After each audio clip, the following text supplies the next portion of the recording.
for the people, the associates coming from one company. It doesn't mean that your company has to pay for you to get that group discount. It's a 10% discount for the associates that are coming from one organization or associates from that one organization. So Leigh Aker, yeah, I saw your registration, Leigh. So she registered for $53 as a chapter member. Cool. So yeah, and that's an all-day ticket. So we had 5, I think, registered today. That's last I looked, which a couple hours ago. Looks like we've got 43 people on now. Yeah, so we got most of you here. Was there anything else you all want to discuss before we get started? Yeah, we got a little bit to cover today, and we'll probably go all the way to 8:30 because we got 4 tasks to get through. Right. But I'm not hearing anything, so I guess I will shut up and let Kathy take it. Okay, all right, I'll start. So the first thing we're going to do is pick up where we left off and go into the technique of benchmarking and market analysis. So basically, benchmarking and market analysis are in order to improve your organizational operations, increase customer satisfaction, increase value to stakeholders. So basically, you want to evaluate your enterprise performance against, other organizations, against a benchmark, and ensure that the enterprise is operating efficiently. And it can be performed against standards for compliance purposes as well. And then the objective of market analysis is to acquire the information in order to support the various decision-making processes in an organization. And market analysis can also help you determine when it may be time to exit a market. And it can be used to determine if partnering, merging, or divesting might be viable alternatives for an enterprise.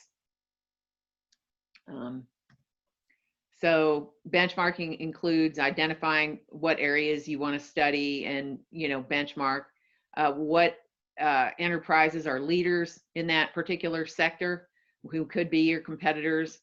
So for example, if you're wanting to improve quality, then you'd be looking who's won quality awards or something of that nature, who's considered to be a company that has high quality ratings. And then you would conduct a survey of those selected enterprises to try to understand their practices. And you may use an RFI to gather information about capabilities and, kind of partner with them and arrange visits to those best-in-class organizations. And then you would kind of do a gap analysis between your current processes and their best processes, and then develop a project proposal in order to implement those best practices. And so then by doing that, you can help your organization, take a leap forward, right? So there is a question in the chat. I think you might be just answering it right there, but okay. Is how do you go about getting industry standards for things? Is it as easy as a Google search? It can be. The other thing is, you can get it from industry sort of professional organizations and stuff like that you may belong to. And not only, and the other thing that I have at the end here is sort of a cheap way to benchmark is, sometimes it can be as simple as changing your processes to be what are in your industry standard, what are supported by the industry standard ERP system that you've implemented, because they always meet up with companies that are, do best practices and ask them, what do you want us to, what processes do you want us to support in our new, version? But it can be difficult. Sometimes, usually who your competitors are, and you can sort of go around and hopefully talk to them and partner with them a little bit, and, find out that way. But, and usually if they've won some kind of a quality award, they're bragging about it. So it's not too hard to know anyway, right? if you know your competitor won a JD Power and Associates Award or whatever it is called, you know, they're going to brag about it, right? So it's usually not too hard to find. Anyway, does that make sense? I hope that sort of answered the question. Okay. Anyway, so market analysis is a little bit different. This is where you identify your customers and work to understand their preferences, and then you identify opportunities that you can take advantage of to increase value to the stakeholders. And you may once again want to identify your competitors and investigate their operations. But you also look for trends in the market, what's going to be growing soon, and you know what's going to be potential profitability of various market trends, and then define your business strategies based on those, and gather market data and use existing resources such as company records and various research studies and books, and then apply that information to the questions at hand. And then review the data and, you know, use data mining or whatever to determine trends and draw conclusions. So, so basically that's kind of a summary of the, you know, the various steps in market analysis and what you would do in order to perform that. And I'm definitely not a marketing or market analysis expert, but anyway, but that's what it is. And so the strengths of both of these benchmarking and market analysis are that, you know, benchmarking provides organizations with information about new and different methods, ideas, and tools that will improve organizational performance. And any organization may use benchmarking to identify best practices by its competitors in order to meet or exceed its competition. Benchmarking identifies why similar companies are successful and what processes they use to get that way. And then market analysis can target specific groups and can be tailored to answer specific questions. And market analysis may expose weaknesses within a certain company or industry, and may also identify differences in product offerings and services that are available from a competitor that, you know, then would give you good information on, you know, either why your product offerings and services are differentiating you or why they're not. So limitations are that, you know, benchmarking is time consuming. You may not have the expertise to conduct the analysis and interpret useful information, and it doesn't produce innovative solutions because you're looking at solutions that already exist that have been shown to work elsewhere, and you're planning to reproduce them. So, you know, so that's just what it won't do, you know. And then market analysis can be time consuming and expensive. The results may not be immediately available. And without market segmentation, market analysis may not produce the expected results or could provide incorrect data about a competitor's products or services. So, and it's not uncommon to, you know, to work with a company that does nothing but market analysis, and they keep those huge databases and that sort of thing, and use them to help you sometimes. If you can get one of those, of course, it's expensive, right? To do that too, which is a limitation. Anyway, so for me, I always say the one easy way to benchmark is to oftentimes to implement your enterprise software vanilla with no customizations and adopt the processes that are supported by the software. Now that does nothing for, you know, getting new products or anything like that that other companies use. But if you want to become compliant, if you have, you know, if you're worried about an audit or you're worried about new regulatory, you know, various regulatory things that have come out recently, various rules and regulations, then usually implementing your enterprise software with no customizations, that'll get rid of your non-compliant processes in a lot of cases. Because what the large software companies do is they invite medium and large companies who they know have high quality and compliant processes and produce high quality products, and they ask them, what features do you want in the next version? What business processes do you want to have supported? And so You know, I'm just saying it's a cheap way to benchmark to some extent, is to just not customize anything. And I always get a lot of pushback on this when I suggest it, you know, at a place where I'm working. But I say, hey, you know, a lot of times the reason why we ask for customizations in order to keep our old processes, you know, we should be looking at, why do we want to keep these old processes? Because sometimes the reason why the software doesn't support them is because they're not compliant, you know. Sometimes that's the case. So you kind of want to examine those things. Anyway, that's my 2 cents on that. All right. So then the stakeholders. So we're now wrapping up task 8.1. So the stakeholders in measure solution performance are the customer, who, you know, can give you feedback, and then the domain subject matter expert, because they should be able to help provide you with measurements that you can use to measure solution performance, or to validate the measurements that you already have.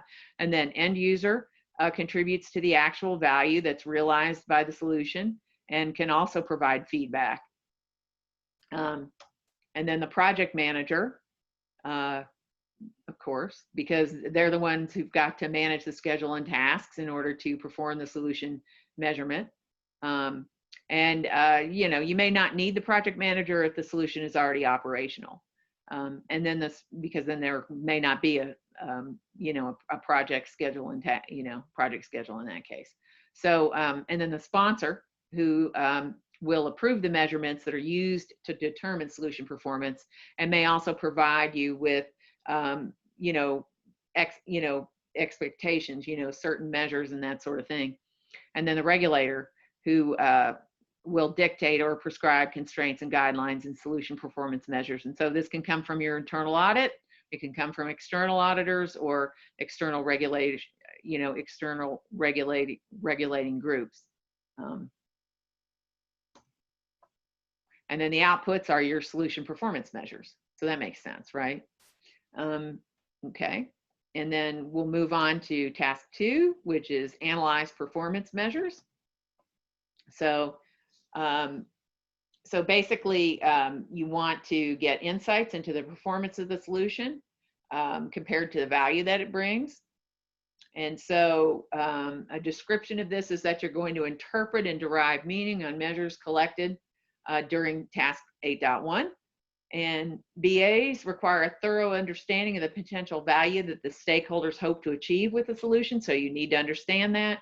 And so you want to do the analysis by considering goals and objectives, key performance indicators, level of risk tolerance of the stakeholders in the enterprise, and various other stated targets that you may have, or that have been given to you rather. And so we can see here the inputs are potential value and solution performance measures, and the guidelines and tools are your change strategy.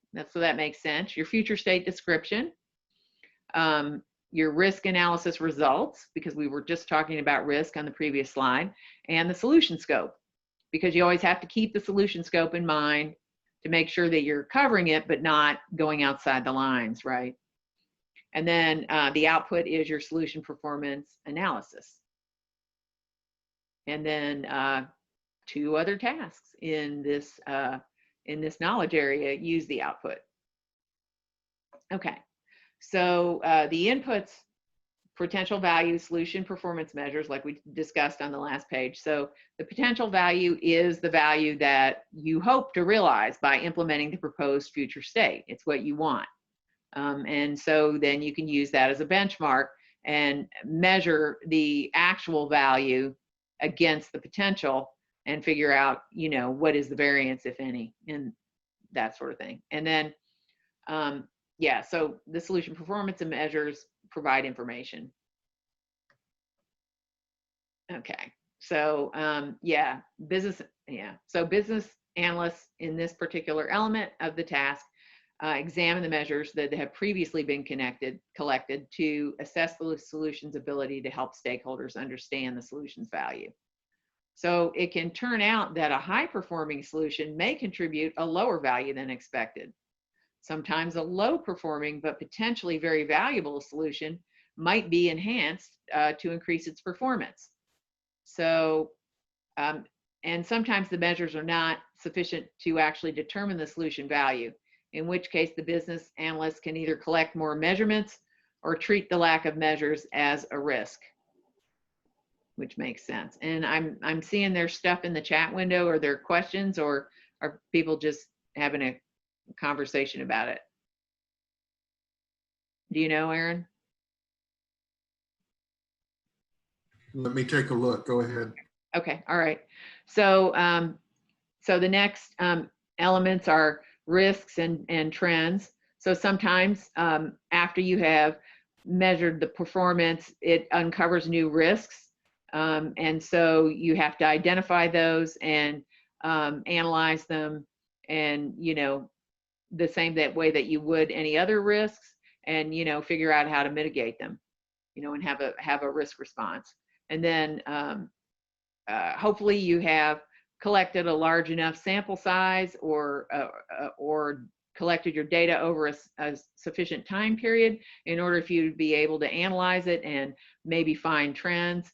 And so you need to consider the time period during which the data was collected, so that you don't end up having a skewed trend. You know, you need to make sure it's accurate, and you want to make sure that you take note of any pronounced trends or trends that seem to be repeating themselves.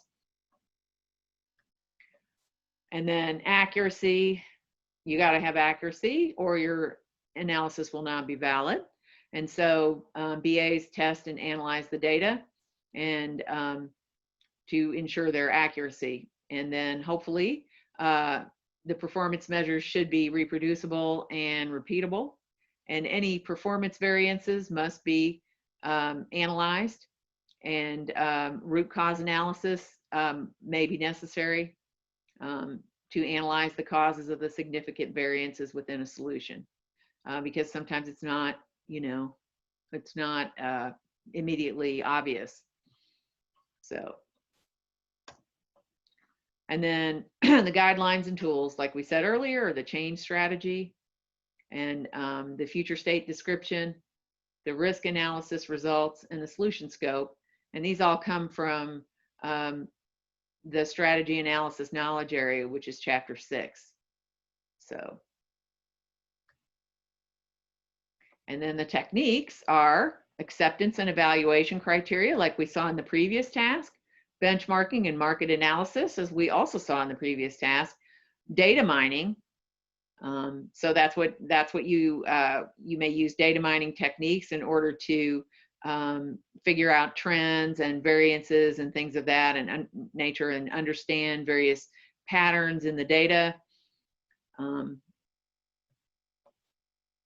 then you can also use interviews because the stakeholders will have some kind of an expected value from a solution, and they may have you know, feedback on the performance.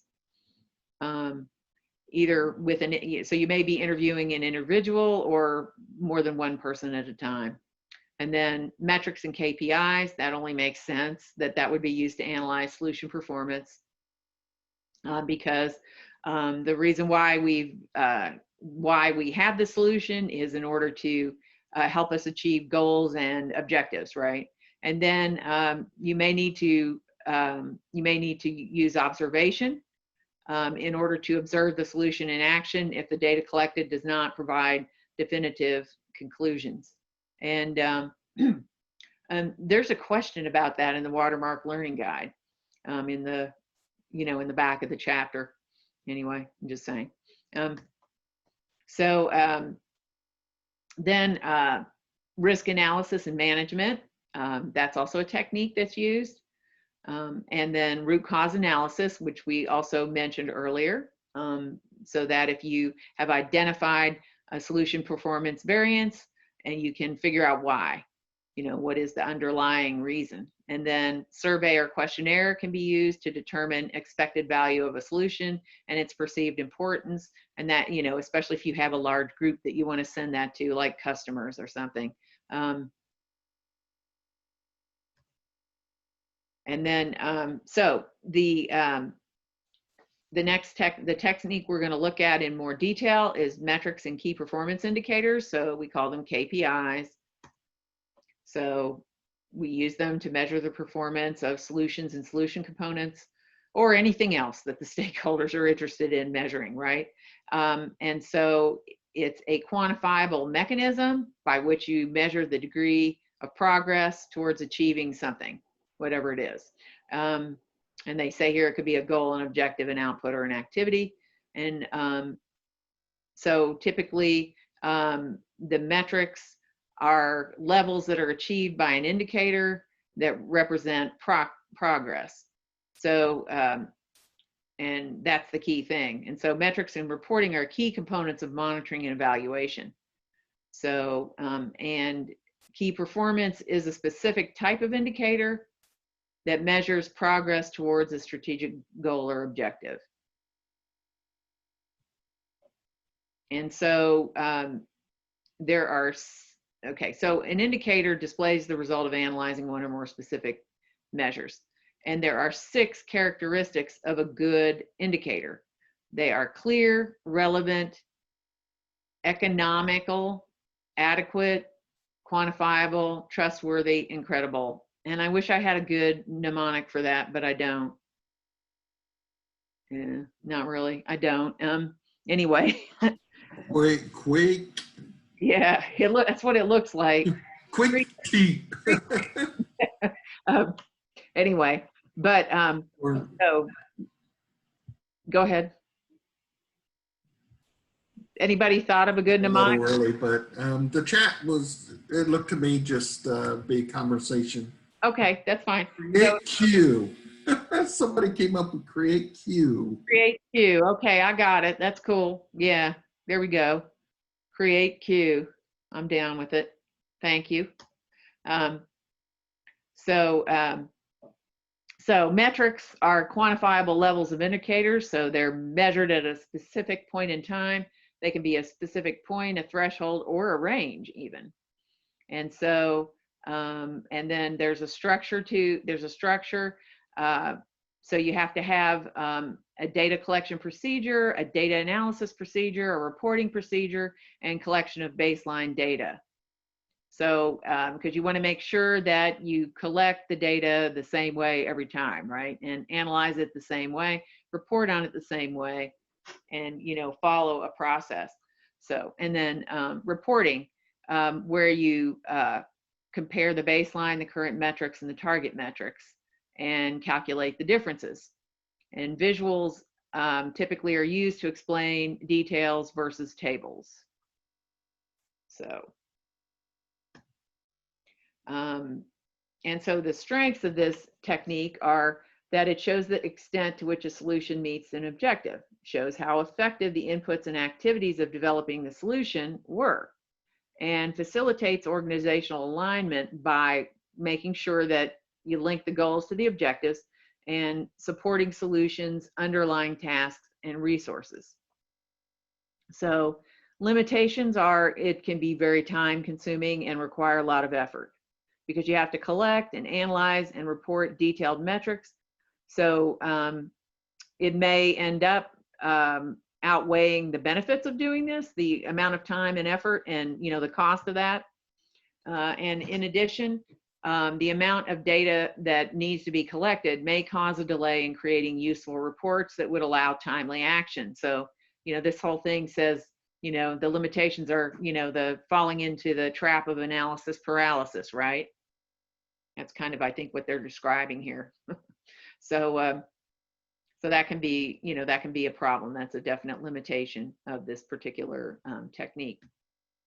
So moving on to the stakeholders. The stakeholders for analyzed performance measures are the domain SME, again, who can identify risks and provide insights into data because this is their, this is their thing. And then the project manager, who's responsible for overall risk management. And so the project manager would often participate in risk analysis for new or changed solutions in a project. And then the sponsor, who may also identify additional risks and provide insights into the data, as well as the potential value of the solution. And then, of course, because they're the sponsor, they can make decisions about the significance of any variance between expected and actual solution performance. And then the outputs are your solution performance analysis. And so that's the results of the analysis of the measures that you've collected and any recommendations that the BA makes to solve performance gaps. And then you need to leverage any opportunities to improve value, or at least the BA recommends leveraging opportunities to improve value. So, so that's the end of that particular task. So we've still got time. It's only 6:34, so I'm going to go into, unless we have questions, I'm going to go into the third task, which is assess solution limitations. Okay. So, so when you're assessing solution limitations, which is different from the task that comes after this, you're determining if there are factors internal to the solution that keep the solution from realizing the full expected value. And so what you want to do in this task is identify root causes for underperforming and ineffective solutions and solution components. This is closely linked to the next task, assess enterprise limitations. However, enterprise limitations is not internal. Enterprise limitations is external to the solution. So, but first we look at the internal factors that may be limiting the solution's value or potential value. So, so we've got the inputs are the implemented solution and solution performance solution performance analysis. And then the output is the solution limitation. And then the tasks using this output are analyze current state, and then also recommend actions to increase solution value. And then you can see on the side, there are only 3 guidelines and tools for this one. So, so yeah, you need to have an existing solution, and it may or may not be operational. So it could be a prototype, right? It doesn't have to actually be, it can be working, as they call it, existing, working, but it doesn't necessarily need to be fully implemented and operational. But it has to be in use in some form in order to be evaluated. And then the results of the analysis of the measures have been collected, and you have recommendations to solve for performance gaps and leverage opportunities to produce value. So those were the outputs of the previous task, the solution performance analysis. So, so the elements of this are, what are some of the, or well, what are all of the internal solution component dependencies? So you need to make sure that you analyze and identify any solution components that have dependencies on other solution components, and determine if any of those dependencies are causing a problem that such that the solution performance is not reaching its full value, is not realizing its full value. And then also investigating solution problems, because you need to identify the source of the problem.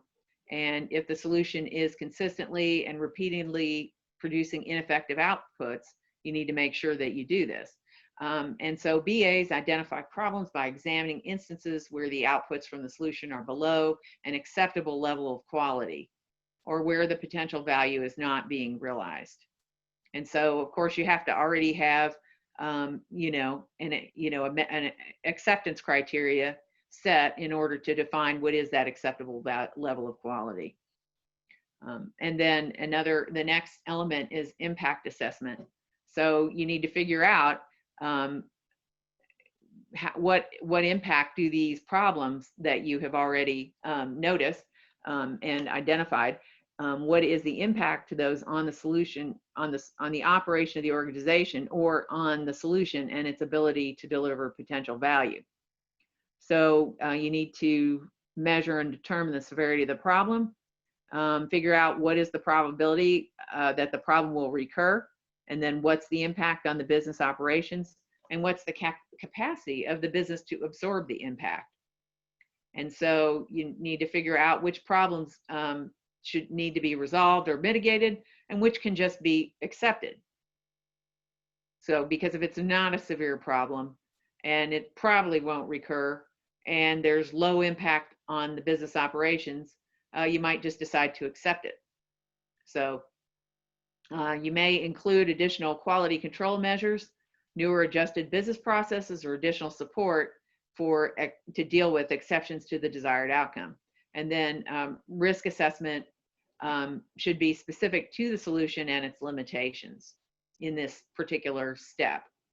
So, and your guidelines and tools are the change strategy, because that's the strategy that's used in order to implement the potential value.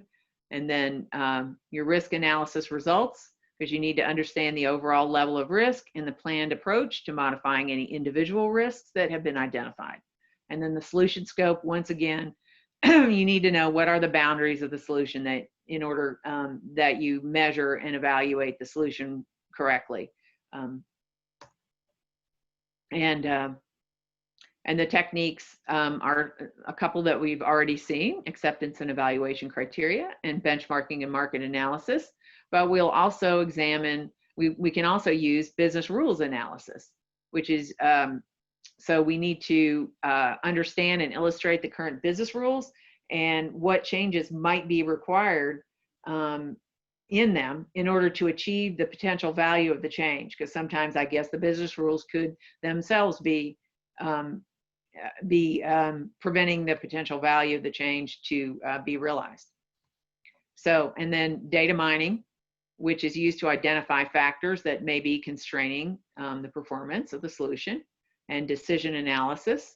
So you need to examine the current business decisions and what changes are required to achieve the potential value, and then use interviews in order to help you perform problem analysis, and then item tracking, because you know, anytime there are issues, you need to track them and manage them so that you can make sure that you manage these and fix them and don't let any of them slip away from you, because you want to make sure that you that you're on track with fixing the solution if there's a problem. And then lessons learned. Okay. Yes, I'm sorry. 9 minutes. 9 minutes. Thank you very much. Okay. Lessons learned. This is used to determine what can be learned from the inception, definition, and construction of the solution that may have potentially impacted its ability to deliver value. Okay, so that makes sense. So you may want to conduct a lessons learned type of session for that. Also, risk analysis and management, because you need to, as we discussed earlier, identify, analyze, and manage the risks of the solution and its potential limitations. And then root cause analysis, because you need to find out what's the problem, what are the underlying factors, what are the underlying causes of those factors, what are their relationships that cause the solution to be unable to deliver its potential value.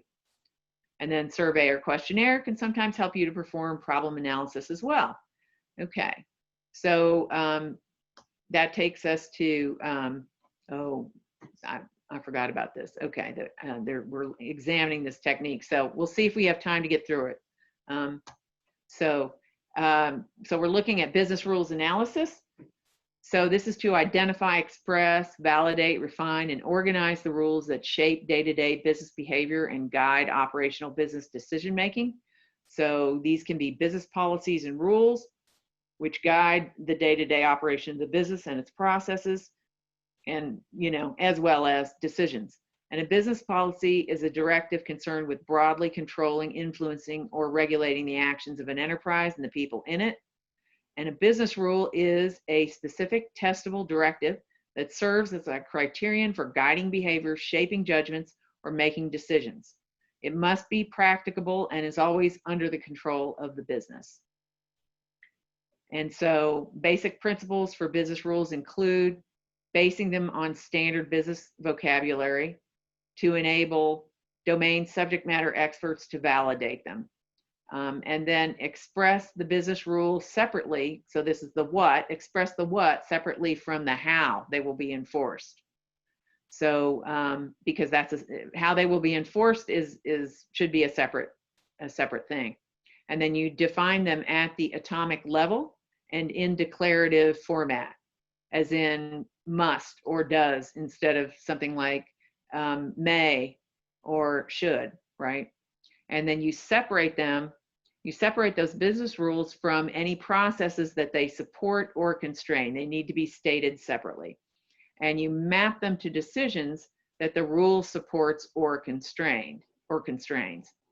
And then you need to continue to maintain the business rules in a manner such that they can be monitored and adapted as necessary as business circumstances evolve over time. Because sometimes you have a business rule and it's like, why are we doing this? Oh, because we always have.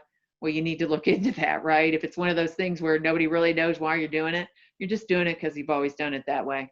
Sometimes you need to look into that and figure out if especially if it's causing a problem.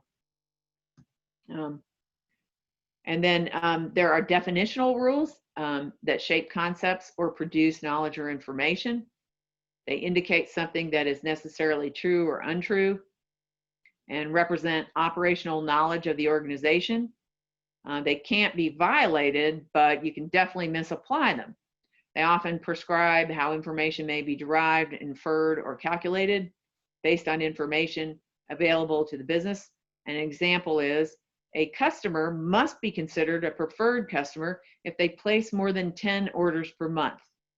Okay, and then a calculation rule is an order's local jurisdiction tax amount must be calculated as sum of the prices of all the order's taxable ordered items times local jurisdiction tax rate amount. So that's so the first one was a definitional rule and the second one was a calculation rule. So okay. And then there are behavioral rules. So these are the people rules, even if the behavior is actually automated.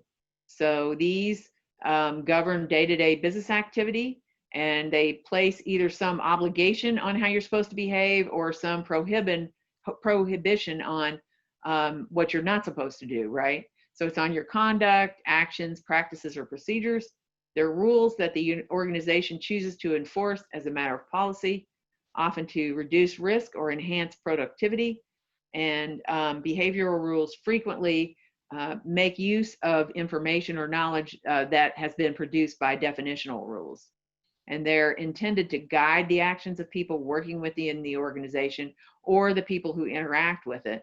And behavioral rules may oblige individuals to perform actions in a certain way, prevent them from carrying out other actions, or prescribe the conditions under which something can be correctly done. Okay. So, a change control rule can be a behavioral rule, for example, So behavioral rules are rules that can be violated directly, and various levels of enforcement might be specified. For example, allow no violations, override by authorized actor, override with explanation, no active enforcement. So an example of a behavioral rule is an order must not be placed when the billing address provided by the customer does not match the address on file with the credit card provider. Okay. So, and that one is frequently allow no violations strictly enforced, right? There really wouldn't be an authorized actor who, would be able to go ahead and do that. Because that's why you have AVS checking, right? And then the usage considerations. So the strengths of business rules analysis are that when they're enforced and managed by some kind of a single enterprise-wide engine, then changes to business rules can be implemented quickly. If you have a centralized repository, it creates the ability to reuse business rules across an organization and make sure that everybody knows what they are. And business rules provide structure to govern business behaviors. And so clearly defining and managing the business rules allows organizations to make changes to policy often without altering processes or systems. Now, the limitations are, you know, there's nothing stopping an organization most of the time from producing lengthy lists of ambiguous business rules, which can be a real problem. And sometimes business rules are created that contradict one another or produce unanticipated results when combined, unless you've done some kind of validation testing against them, you know, against one another.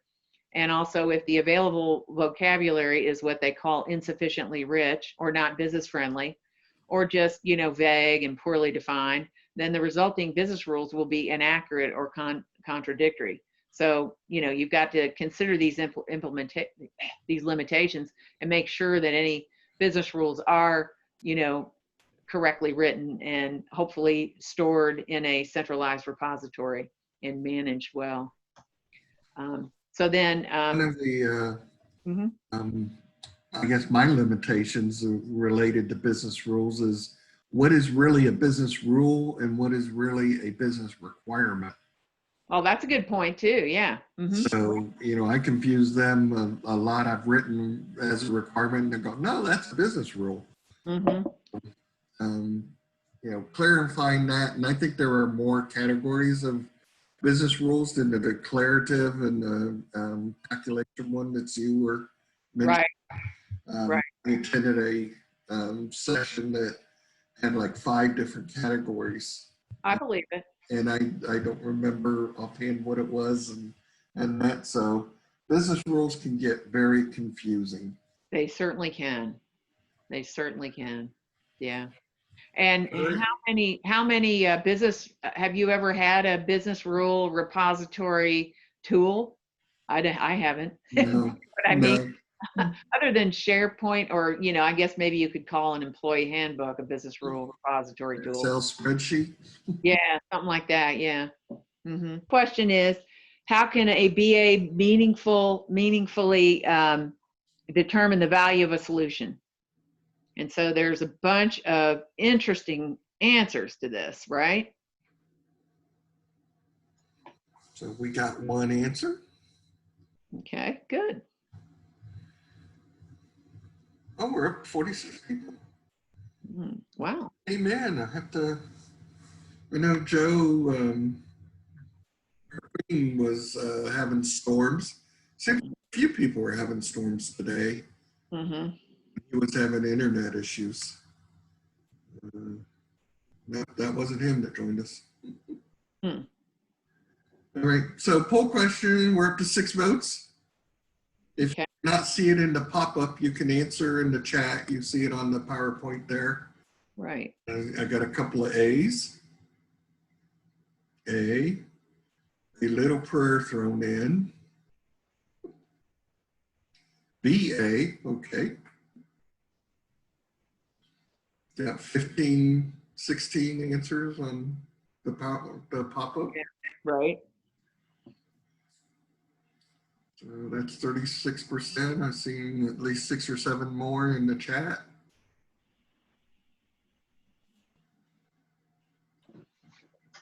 So on the pop-up, you will have to answer both questions before you can hit submit. If you're answering in the chat, you know, we're doing the first question. As soon as we answer that for you, we'll move to the second question. Mm-hmm. There's 2 questions in this poll. Right. So we're up to 20, 23, 50%. Yeah. We're getting there. We are. And then there's some you're saying there's some in the chat window too. So that's, Yeah, there was about 6 or 7 of them. okay. Said A, I got 1 B, I think. Mm-hmm. So I'm gonna go ahead and answer this first question on the PowerPoint for everybody. Okay. So do I need to tell them what the correct answer is, or what do I have to do? Yeah, you can tell them, and then you hit, you know, advance twice, and it'll blink color. And How do I advance twice? What do I do there? just hit enter. What? Hit enter. Hit enter? Okay. All right. Anyway, the answer is B. And the reason for that is Why do I not? I've hit enter a couple times. Huh, weird. Is the slide active? Is what? The slide? Yeah, Yeah. just keep trying. Okay. Put the cursor. Now that took me back. Okay, Okay. when let me go back here. So why is it not doing it? I don't understand. Okay, but anyway, it's B. And basically the reason why it's not A is because the performance measures by themselves will not determine the value of a solution. And the reason why you don't perform the financial analysis, I mean, it is helpful in understanding value, but it's too focused and kind of too small. You know, there's an overall, you know, you need to do a bigger thing than that, than just perform a financial analysis. And then of course, I'm glad nobody chose voice of the data, because that's just a made up answer. What is the voice of the data, right?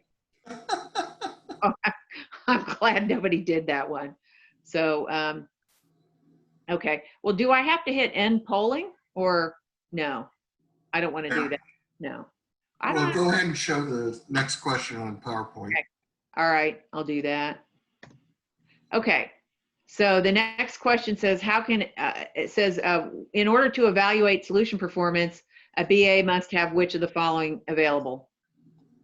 And this one's a little tricky. So I'm just saying, all these questions are a little tricky, aren't they? They're sneaky. Just like, oh, there we go. Now we I got did that. You did that. How did you do that? I just in polling and now sharing. Oh, okay. Okay. All right. Okay. Because I didn't know what I should do. Anyway, so all right. So if we take a look at the second question there, yeah. Oops, that showed us the answer to the second question too. Okay. So almost everybody got the second one right, a working solution and business objectives. So good job on that one, because like I said, it is a little tricky because, you know, what's the difference between a design solution, a constructed solution, and a working solution, right? And you don't need identified defects, right? No. So you know those are wrong. Anyway, but good job, everybody, getting that one. You know, almost everybody got that one correct. That's excellent. But, you know, and if you didn't, you just know to review that, you know, that particular information. So, okay. And back to our.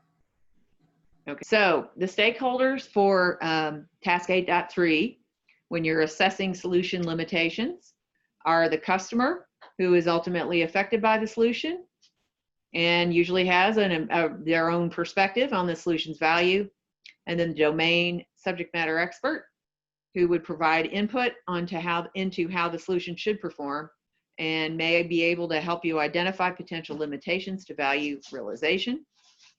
And then the end user, who uses the solution or a component of the solution. Stop it, Freddie. This cat is scratching on the door. Anyway, it sounds like nails on a blackboard. Anyway, sorry. The end user uses the solution or a solution component and contributes to the actual value realized, and then also may be consulted for reviews and feedback.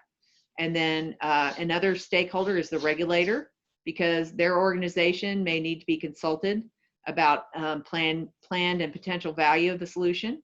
And in addition, regulations may constrain the solution, the degree to which actual value is realized, or the timing of when actual value is realized. So does that make sense on the regulator? They can be very important in this particular task. Well, they're always important. And then the sponsor, who's responsible for approving the PV of the solution and responsible for providing resources to develop, implement, and then support afterwards the solution. And the sponsor also directs enterprise resources to use the solution, which is an important thing, because the sponsor is the one who has to say, you guys got to use this solution from now on, right? And make sure that it gets adopted. And then they're also responsible for approving a change to potential value if it's determined that that is going to change. And then the tester will identify solution problems by testing during construction and implementation. Usually the tester may not be used on an existing implemented solution that's in production, unless there's going to be a change to the solution. Then you would need the tester again. And then the output is the solution limitation. So that will give you the current limitations of the solution, including any defects and possible constraints. So if for example, you have assessed then any limitations that are internal to the solution, and you haven't found any, but you're still not reaching the potential value, at that time you need to look outside of the solution, right? And so you may assess enterprise limitations that are that may be restricting value realization, and sometimes that does happen. So sometimes you don't know what those factors are, but you need to identify the root causes and figure out what enterprise factors are limiting value realization and how it's happening. And it can be things like the organizational culture, operations, technical components, stakeholder interests, or reporting structures. So all of those can do that. And so you may be performing this assessment at any point during the solution cycle. And the assessment activities will be similar and require the same skills.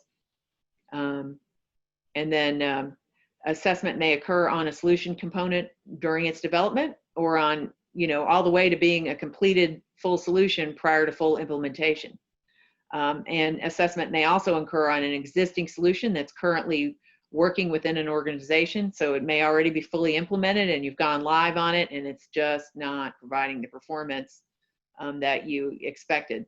So you can assess enterprise limitations that could be contributing to that. So oftentimes solutions operate across various organizations within an enterprise, and so there may be many interactions and interdependencies, and solutions may also depend on environmental factors that are external to the entire enterprise. So we need to think about those as well. And so here is the graphic that shows us the inputs, the output, the guidelines and tools, and then the tasks that will use this output. And so not surprisingly, the enterprise limitation is that output is used by the analyzed current state, and it's also used by recommend actions to increase solution value. And there's several guidelines and tools here that are not too surprising.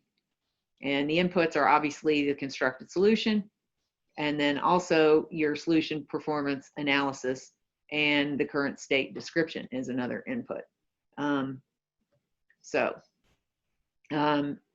You need to understand the current internal environment of the solution, including any environmental, cultural, and internal factors that are influencing the solution limitations.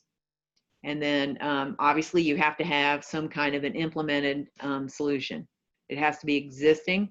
It may or may not be operational in this case. It must be in use in some form in order to be evaluated. And then you need the output of the solution performance analysis.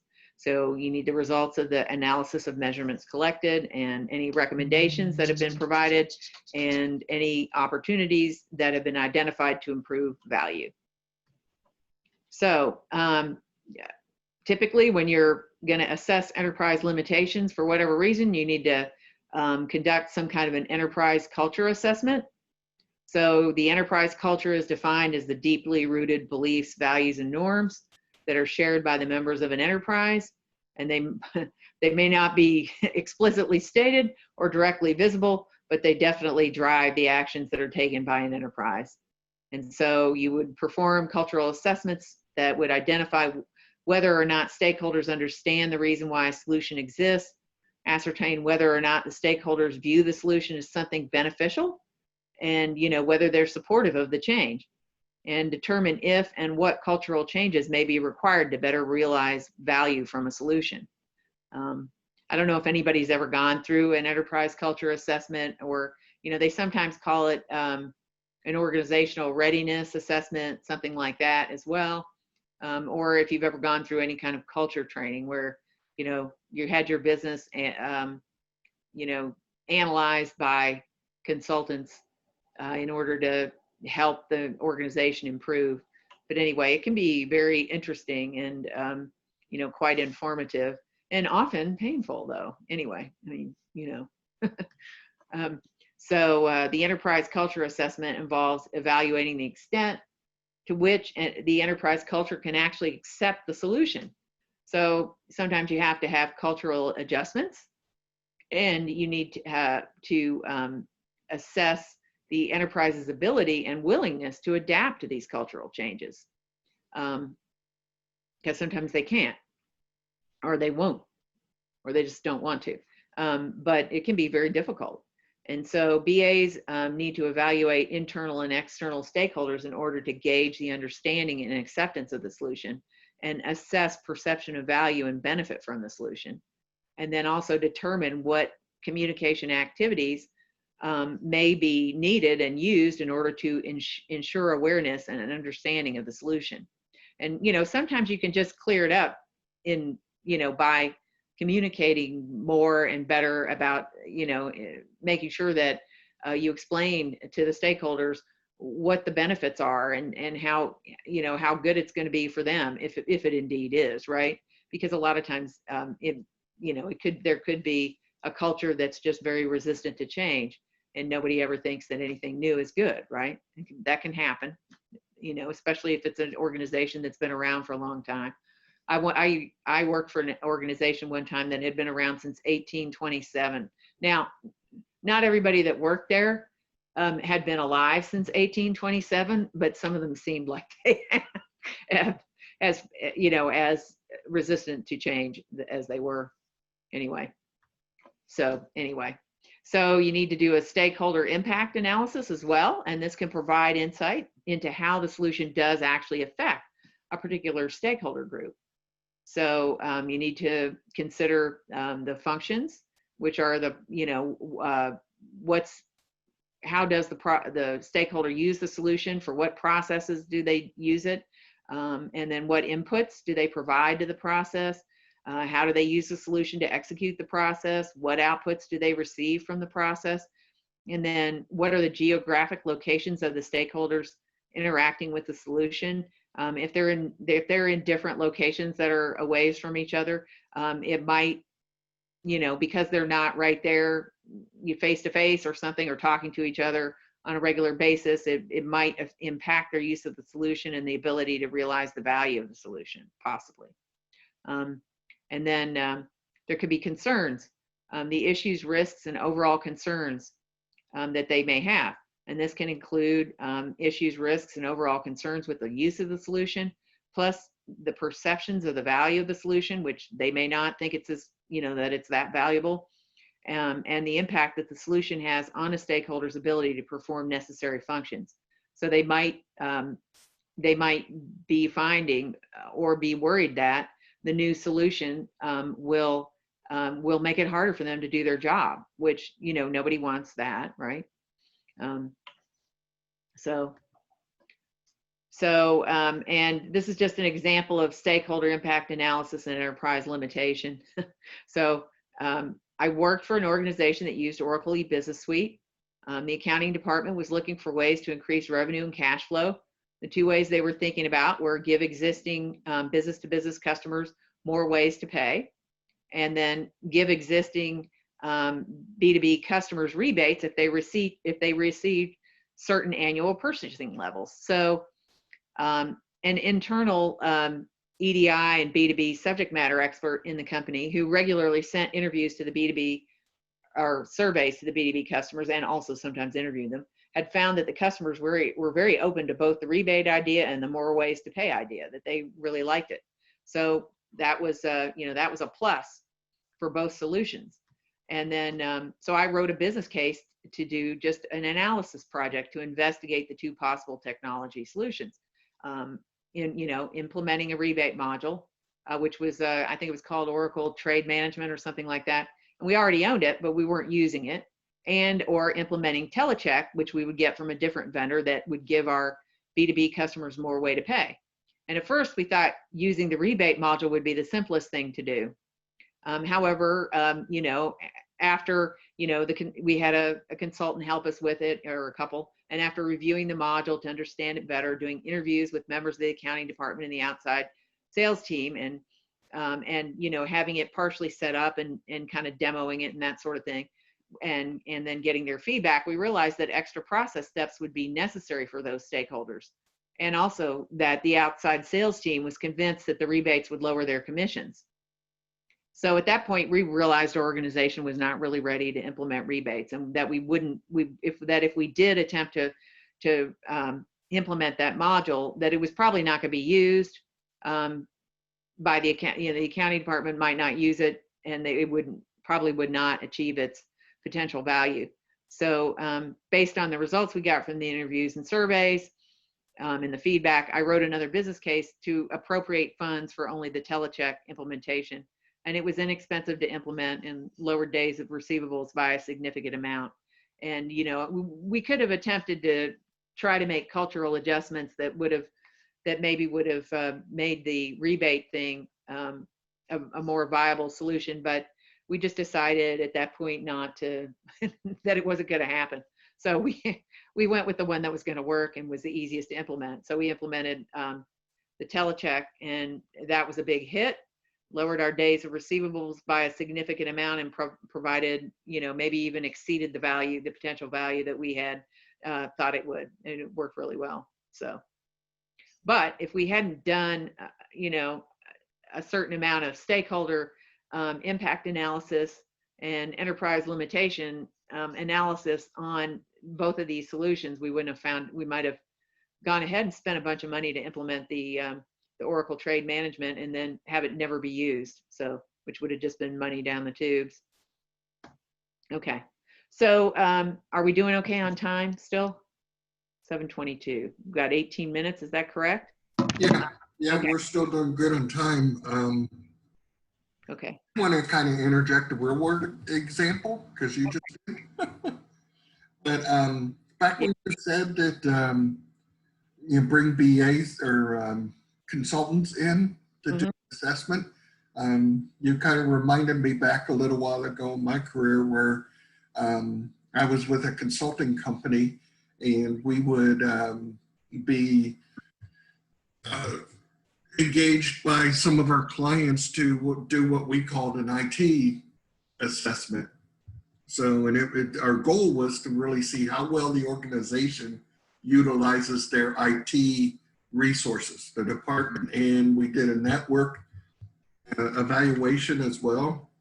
And we certainly give them a report and recommendations on increasing the effectiveness of their IT.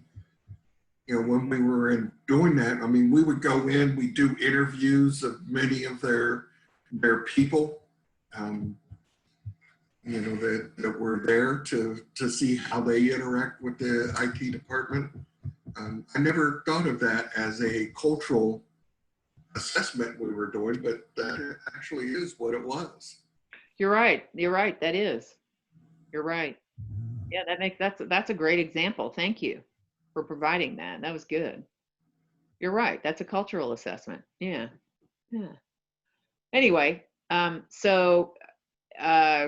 right. So anyway, enterprise limitations continue. Organizational structure changes can be an element of this. So you may need to assess how and if the organization structure is being impacted by the solution. So would use of a solution and the ability to adopt a change, could that be enabled or blocked by formal and informal relationships among stakeholders? So, or a reporting structure might be too complex or too simple to allow a solution to perform effectively. And the organizational hierarchy supporting the solution is a key activity as well. And then informal relationships within an organization, whether alliances, friendships, or matrix reporting, impact the ability of a solution to deliver potential value. I'm sure everyone has experienced some informal relationships where you know, somebody has an informal relationship with somebody else, and you know, the one person is in a position of you know, maybe the sponsor, or maybe in a serious decision making um, um, you know, role, but yet their decisions are informed by their informal relationship with someone else in the company, right? Have you ever had that? I'll bet you have. I have. That's like in this one company that I worked in, that was a global company. The guy that was basically the sales president, you know, the president of, or I guess he wasn't the president, but he was in charge of the North and South American businesses. So he was in charge of all the European businesses, as well as the, you know, subsidiaries, as well as the ones in Asia. And anyway, and he made a lot of his, it was observed by several of us that he made a lot of his decisions based on this one guy from the German subsidiary, because they were, I don't know, they were close, they got along, and they respected each other very much, and they had an informal relationship. You know, the guy from the German subsidiary did not report to this guy. He reported to the head of the German subsidiary, but he went around him to, you know, consult with this, you know, in order to provide consultation to the guy that was the head of the entire European and Asian parts of the enterprise. And so it was really, it was very strange. And so it meant that a lot of times you had to kind of go to this guy who was in the German subsidiary in order to, you know, and have him be the cheerleader for things, so that the other guy would support them too. Do you know what I mean? I was lucky though. The guy, I did a project that was fairly successful, and I knew it was really successful when the guy that was over all of those non-American subsidiaries sent an email to my boss and congratulated her on a successful implementation. So that was really good, right? But part of that was because the guy in the German, I made sure that I kept the guy in the German subsidiary very up to date, and you know, that sort of thing. Made sure, you know, because I knew I had to do that. There was nothing I could do to change it. Anyway, all right, I'll move on here. That was a a little bit of personal experience. So then another element of this is also operational assessment.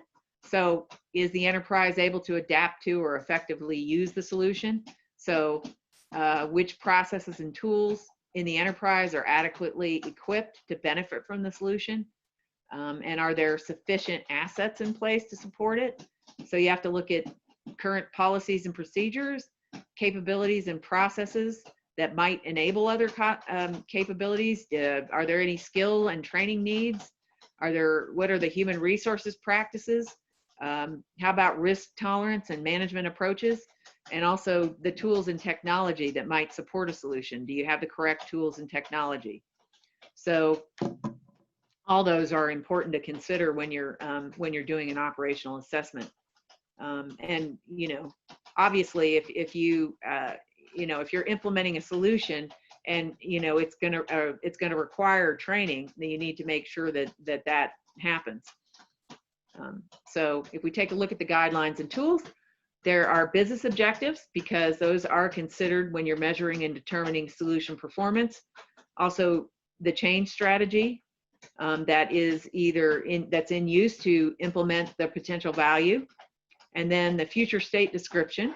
So what are the boundaries of the proposed new, removed, or modified components of the enterprise, as well as the potential value that's expected from the future state, and then the risk analysis results. So, and the last guideline and tool is the solution scope, because that's what are the boundaries of the solution that you will be measuring and evaluating. And then the techniques, we've already seen benchmarking and market analysis before. And so that can be used to identify existing solutions and enterprise interactions with them. And then also brainstorming. So this can be used to identify organizational gaps or stakeholder concerns. That can be a very valuable tool as long as, you make sure that the stakeholders feel that they can go ahead and bring up these things, these gaps or concerns without, some people are worried that they'll appear negative. So you need to make sure that there's an environment where it's okay to be negative, right?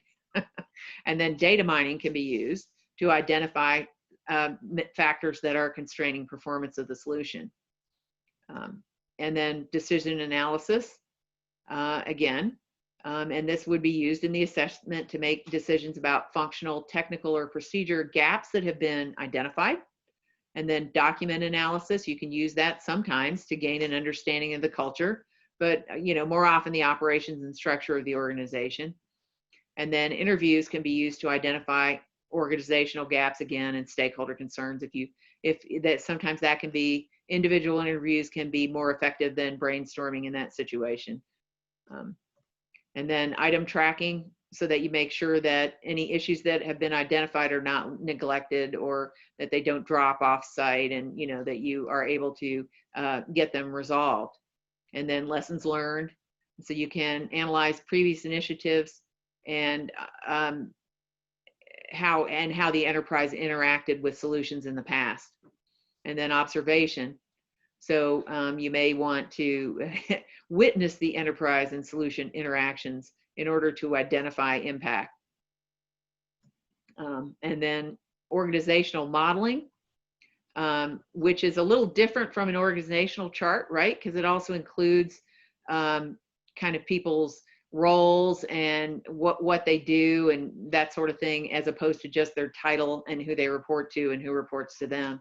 So this can help you identify any required changes to the organizational structure that might need to be addressed, like, I don't know, hiring more people or something, to be in a particular area.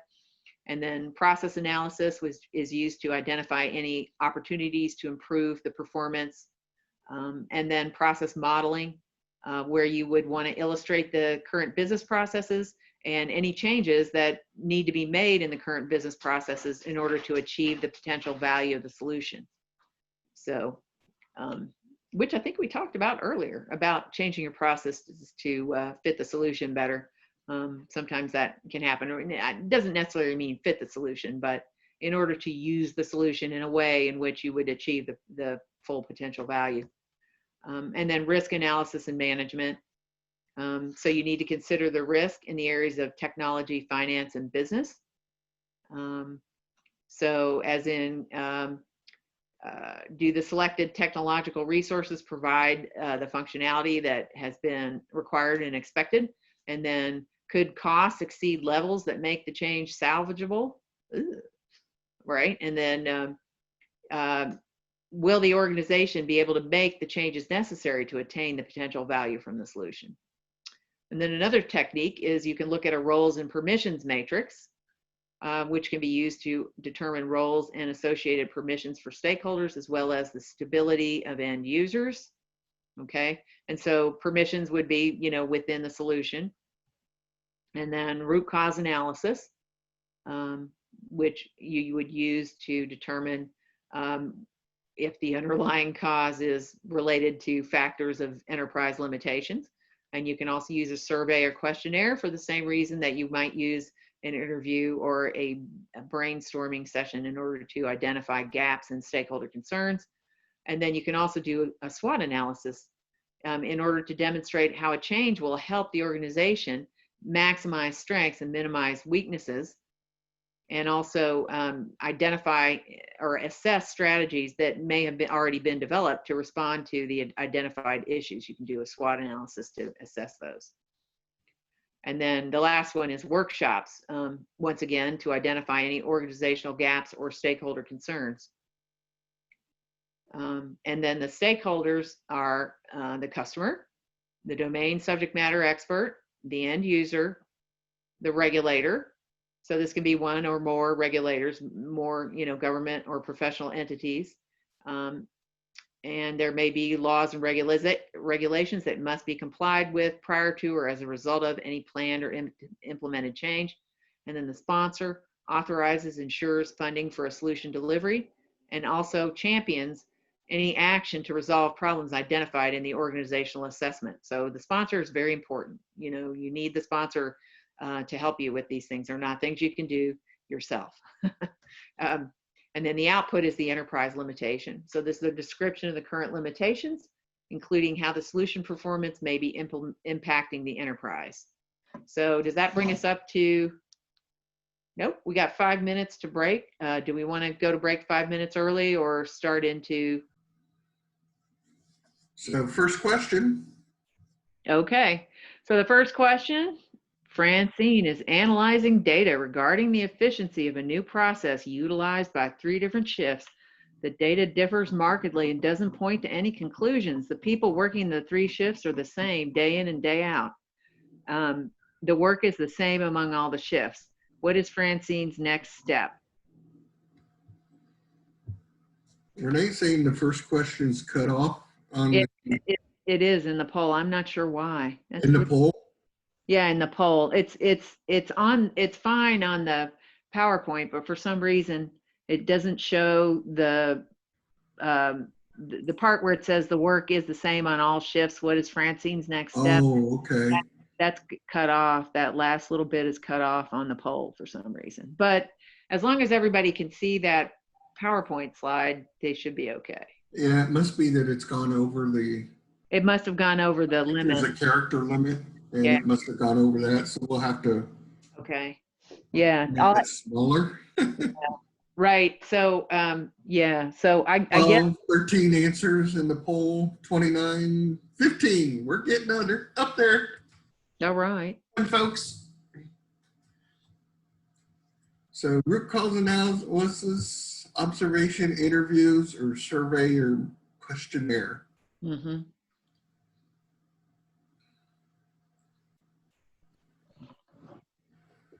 Yeah, see, the work is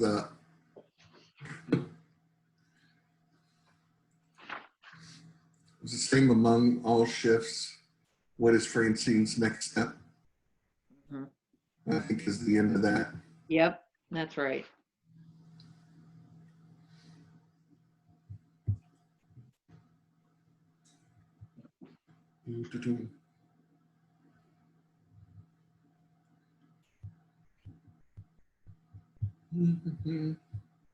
We're at 24, so 54% in the thing. I see a D, a B in the chat box.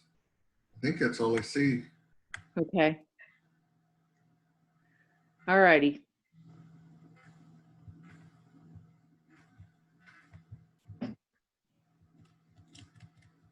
So are we ready to talk about the answer to the first one? Yeah.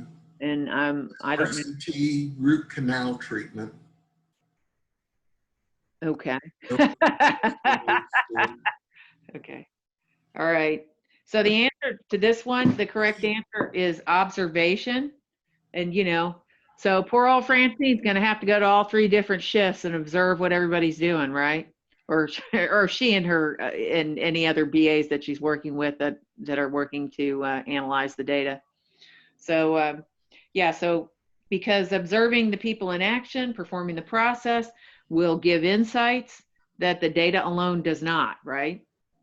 So that's why observation is the correct answer. The other interviews might not give you any more insight. Same thing with surveys and questionnaires. They probably won't tell you anything more. And root cause analysis is a more general answer. So the specific answer is to go and observe it, because oftentimes there are things that people forgotten about, they don't even think about, but they're doing it. And so you got to watch them, right? Watch their process, see what they're really doing. So, all right. So moving on to the next slide. What is the earliest time to evaluate a solution? Okay.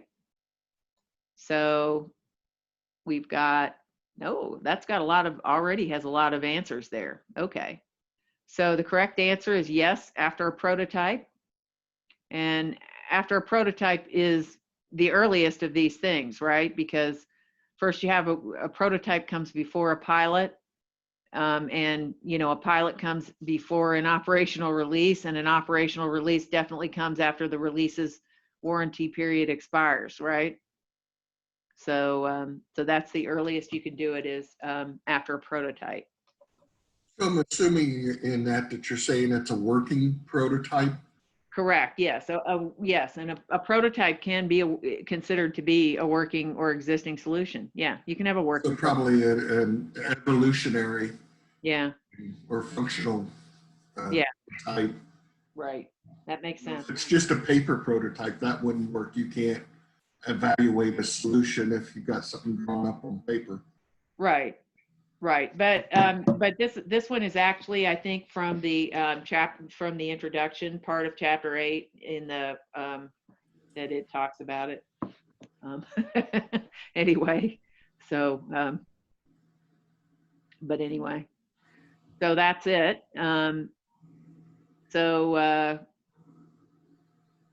Are we ready to move on? Solution value. All right.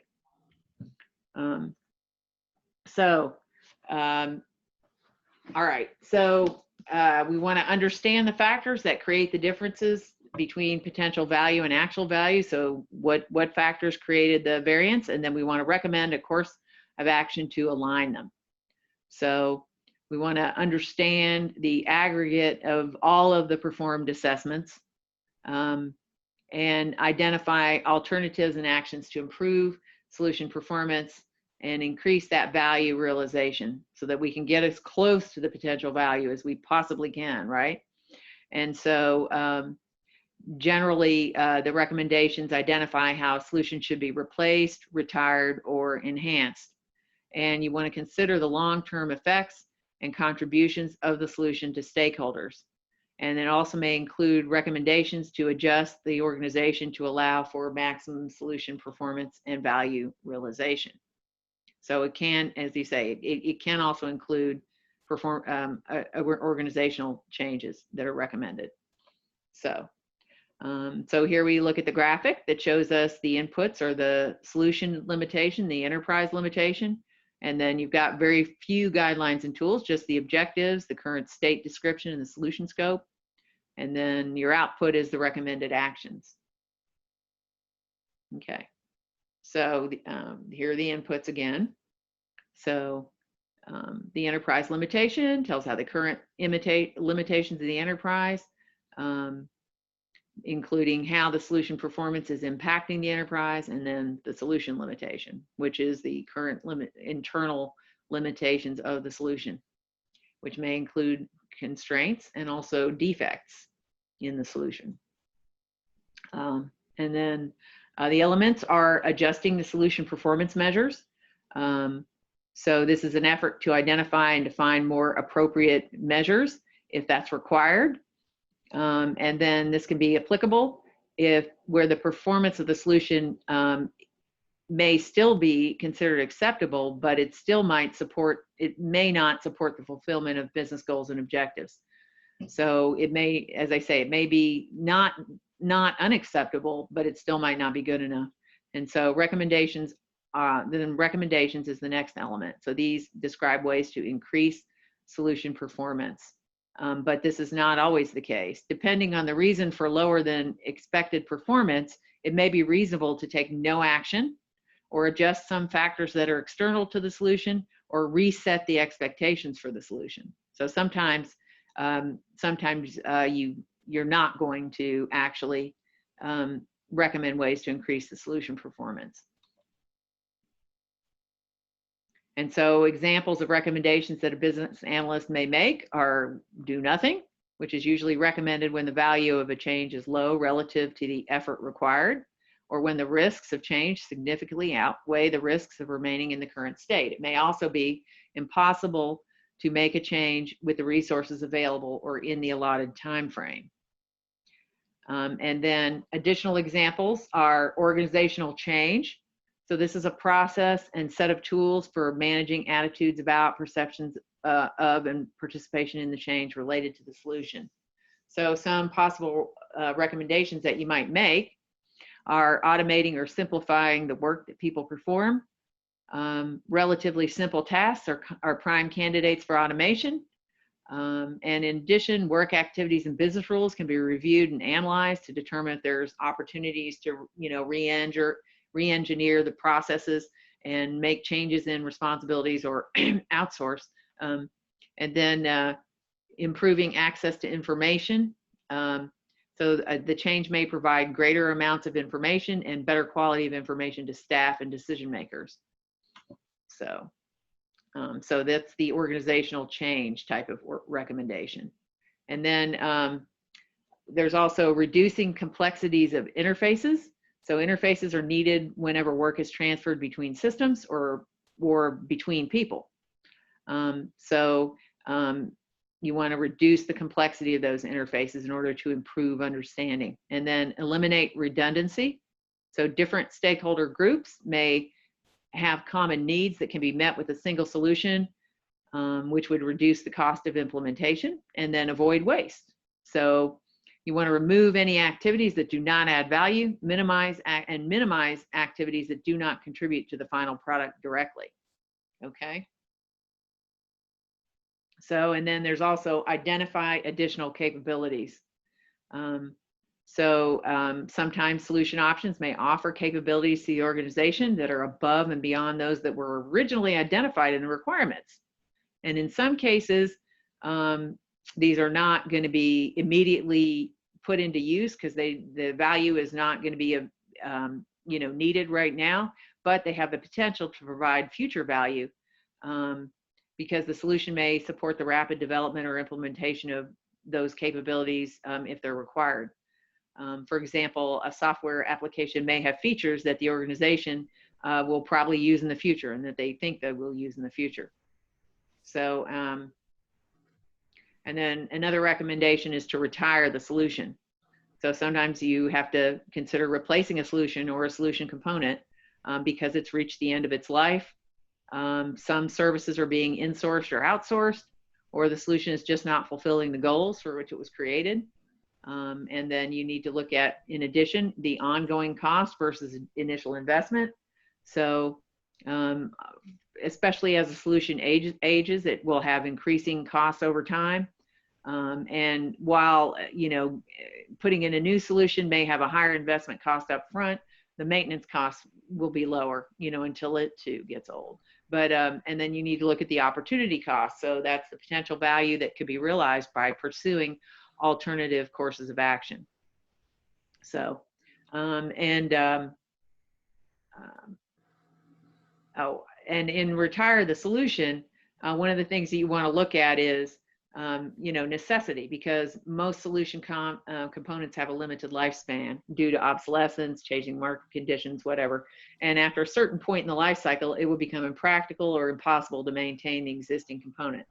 And then sunk cost, which describes the money and effort that's already committed to an initiative, and it can't be recovered.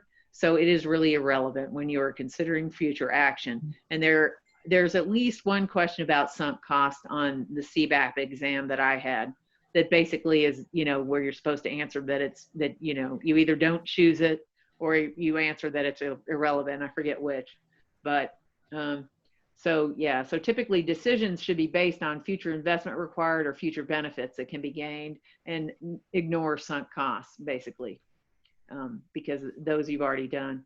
And the types of recommendations, one of my students and made a really good mnemonic for it, which I don't have with me, but it was basically, anytime my recommendation, it goes like this. My recommendation when I go to Taco Bell is I order a, and then, it's blank. And so that was the mnemonic, was I order a. And it's based on all those different types of recommendations that we just went through. because there were two of them that had I's in them.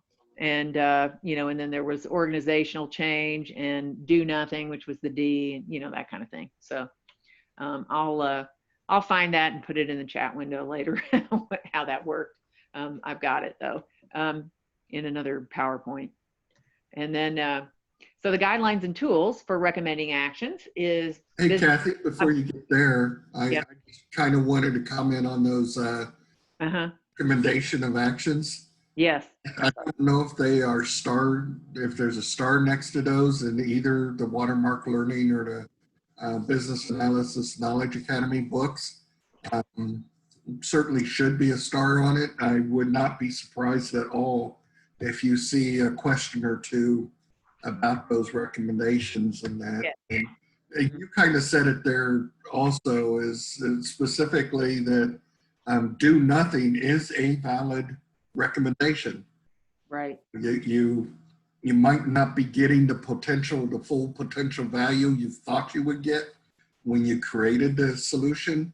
And there might be some solution limitation or enterprise limitation that's keeping you from getting there. But the cost and the effort necessary to get that, it far outweighs the value you would get if you actually achieved it. And it may just take too long to implement something to get to that. So do nothing is absolutely a valid recommendation for trying to increase the value of your solution. Mm-hmm.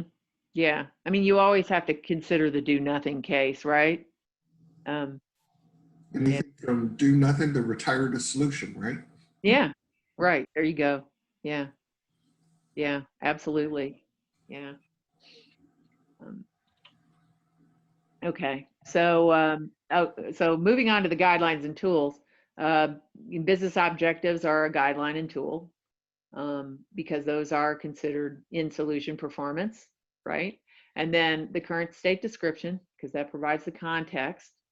And current state description can be used to assess alternatives and also to better understand the potential increased value that could be delivered, and may help highlight any unintended consequences of various alternatives that you might not otherwise be able to identify if you are not looking at the current state description in the context. So, and then the solution scope again. So the techniques are a little different for the actions to the recommend actions, because you would want to use data mining in order to generate predictive estimates of solution performance, and decision analysis, and then financial analysis, which would be used to assess the potential costs and benefits of any changes or alternatives. And then focus groups. So that would be used to determine if solution performance measures might need to be adjusted, and also used to identify potential opportunities to improve performance. And organizational modeling in order to demonstrate any potential change within the organization structure. And then prioritization would be used to identify the relative value of any different actions that could be being considered in order to improve solution performance. So you would want to be able to prioritize those. And then process analysis, and we already discussed that a little bit earlier about identifying any opportunities to improve a particular process that's related to the solution or to its potential value. And then also risk analysis and management, in which would be used to evaluate the different outcomes under various conditions. And then survey or questionnaire, and it's always a good idea to to get a survey and get feedback from all, a variety of the stakeholders, as opposed to just a small group, to determine if the value has been met or exceeded, and if metrics are still valid or relevant, or maybe they're not in the current context, and what actions might be taken to improve the solution.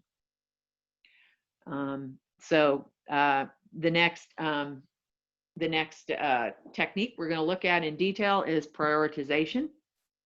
So Prioritization helps us provide a framework for business analysts to facilitate stakeholder decisions and to understand the relative importance of business analysis information.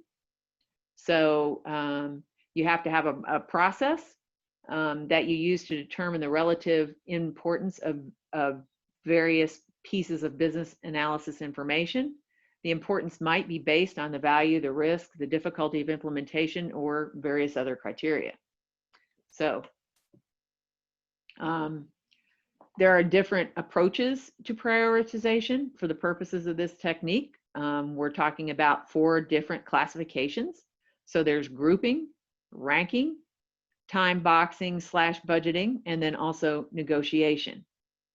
So when you choose a prioritization approach, business analysts should consider the audience, the stakeholders and their needs and their opinions on the value a requirement or business analysis information, piece of business analysis information brings to a stakeholder's respective area. So business analysts will revisit priorities and utilize different approaches when changes occur in the business environment, or changes occur to the stakeholders, or if there are changes to the business analysis information. So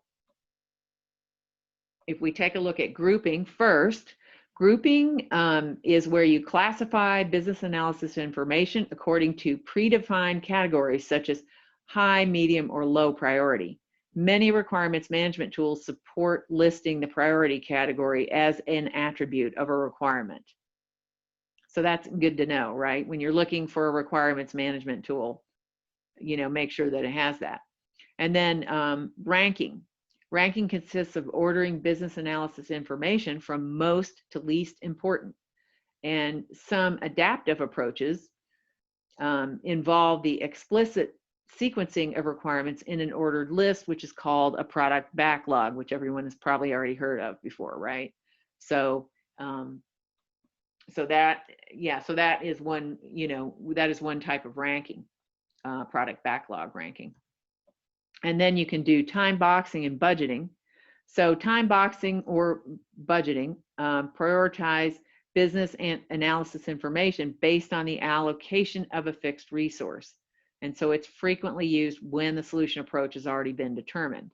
Time boxing is used to prioritize requirements based on the amount of work that the project team is capable of delivering in a set period of time. And budgeting is used when the project team has been allocated a fixed amount of money.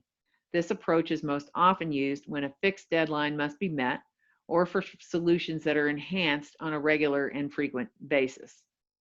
Okay, and then negotiation is the next type.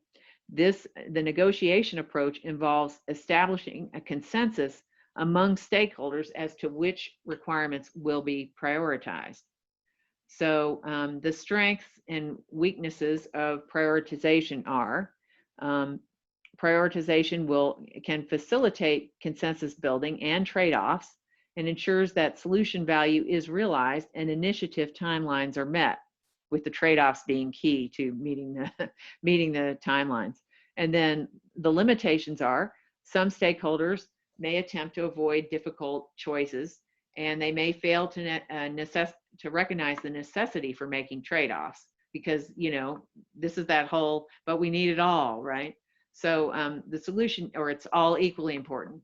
So the solution team may intentionally or unintentionally try to influence the result of the prioritization process by overestimating the difficulty or complexity of implementing certain requirements. So that can be a problem also, because then it's an inaccurate prioritization. And then metrics and key performance indicators are often not available when you're prioritizing business analysis information.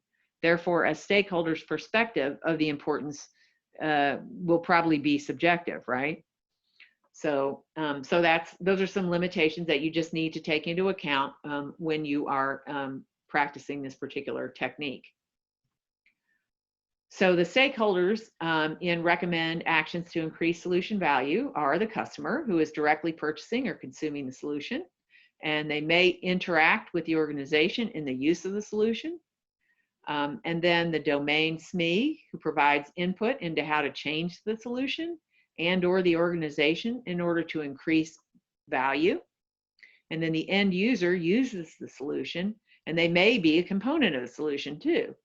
And users could be customers or people who work within the organization, either or both.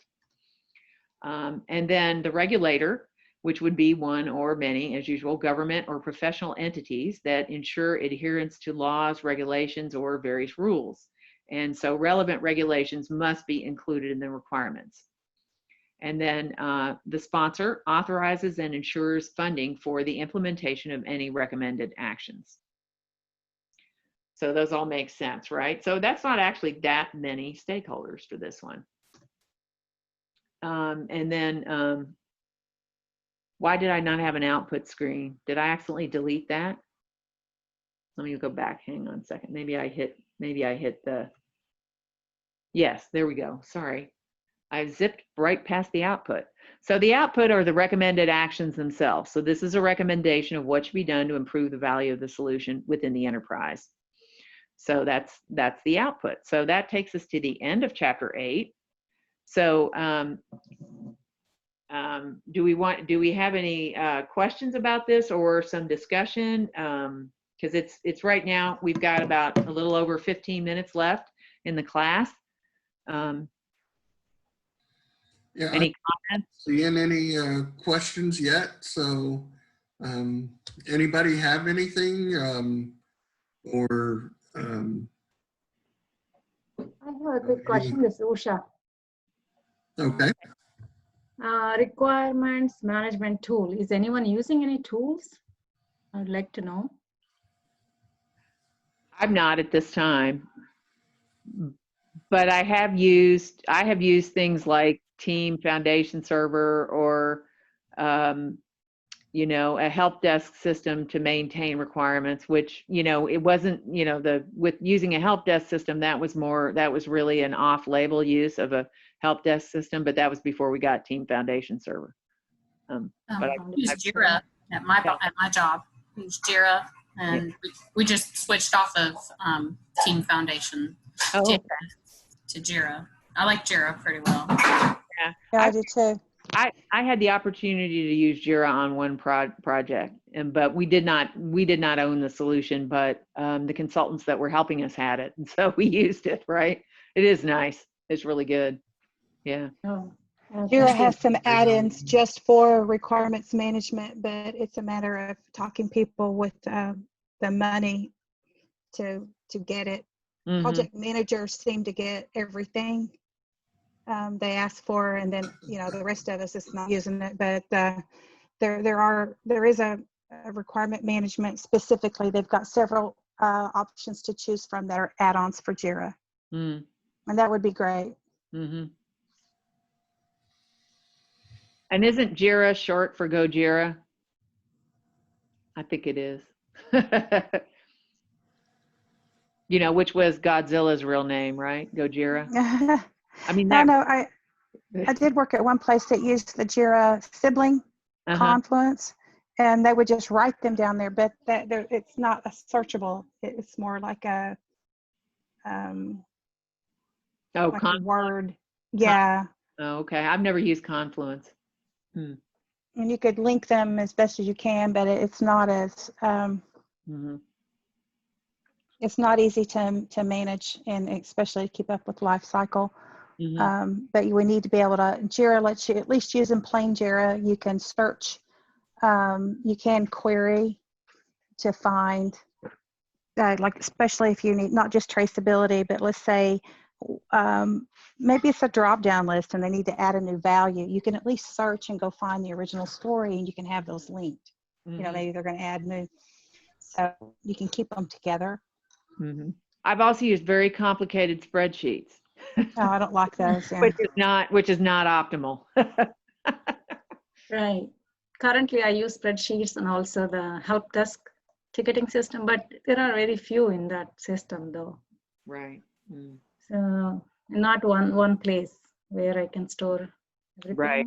So There's Jira a looks question in promising. the chat box. Do you know the name of these add-ons for Jira? There's a whole bunch to search. If you go to there's a Jira store. If you just get out and go to oh shoot, can't think of the name of the main company name. There is a store that you can go in and search different types of add-ins depending on what you're looking for, but they are there. And there's some that look really good.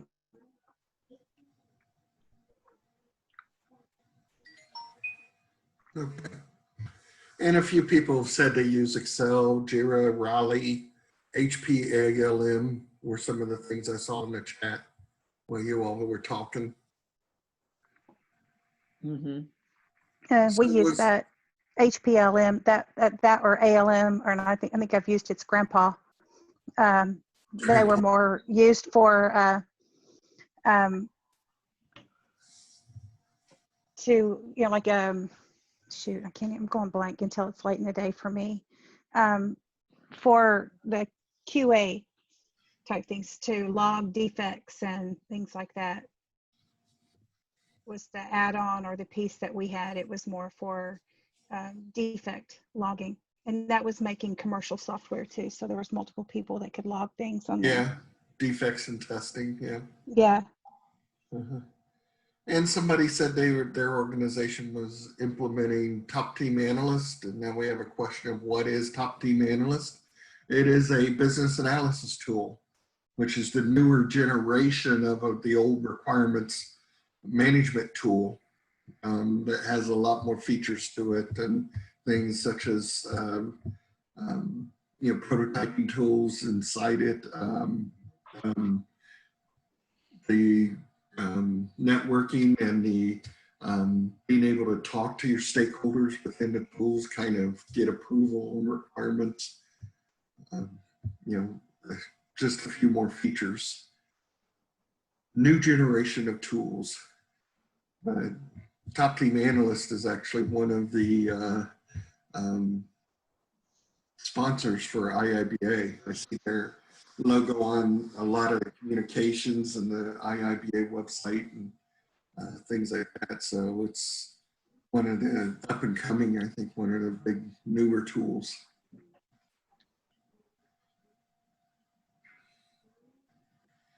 So was there any gotchas or any big surprises in the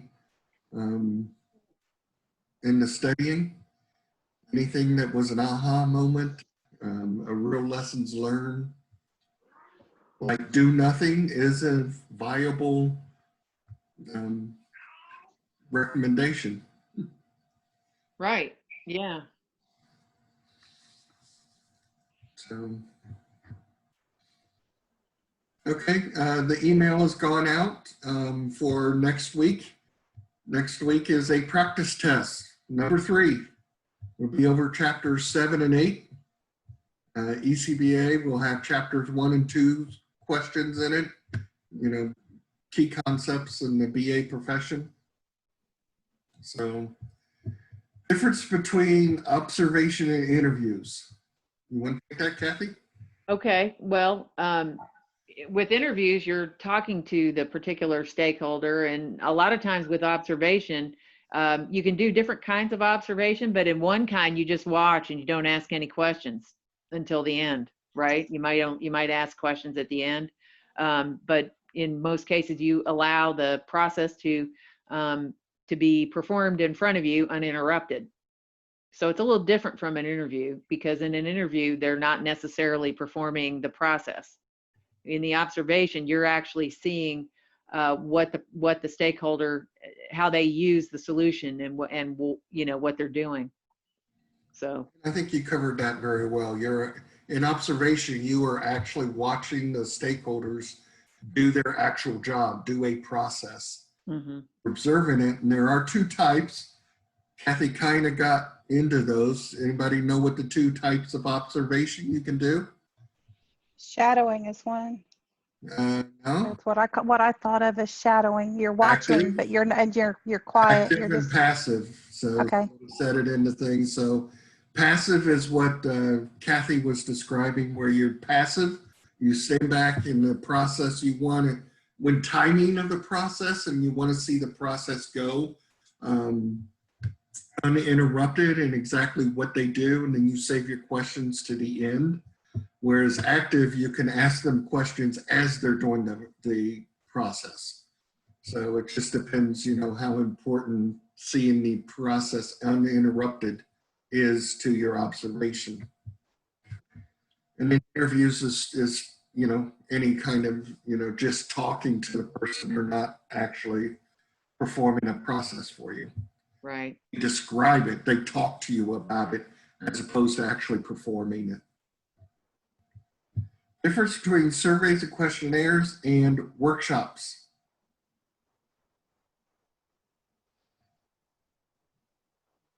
Okay. Sure. Okay. So a survey or questionnaire, you know, you don't have to be face to face to do those. You distribute the surveys and questionnaires maybe via email, or, you know, or it could be paper. You could mail them to people, or like I said, email them, or they could be online and you send them a link to take the survey or questionnaire. And so with a workshop, typically everybody's in a room together or on a webinar, and, you know, you're kind of face to face. And you're working on a solution together as a group. Whereas surveys and questionnaires, this is individual people answering questions or giving you their ideas, and they don't know what everybody else is saying, right? In a workshop, it's more interactive. Does that make sense? As to me. Yeah. Yes, you got a yes from Anish. Good. Yeah. Okay. Anything else? He says thank you. Okay. Excellent. You're welcome. All right. Continue study chapter 7, chapter 8. Be ready for the practice test this next week. We'll start right at 6 p.m. next Tuesday. So no homework, no additional homework to turn in or anything like that. You know, just be prepared for taking a practice test next week. Anybody have any parting thoughts, or can we get the answers for the previous one? Previous one, what? Practice test? Oh, homework. For chapter 8. It should have been in the email today, huh? Yeah. Yeah, we'll get that out. Okay. All right. If nothing else, thank you all very much for being here. Appreciate your time and your dedication. Yeah. Be up, and we'll see you next week. All right. Talk to you guys next week. Have a nice evening, and enjoy your extra 5 minutes, right? Bye-bye. Bye. Somebody said bye-bye. Yep, there you go. Got about 20 thanks in the chat box. Okay.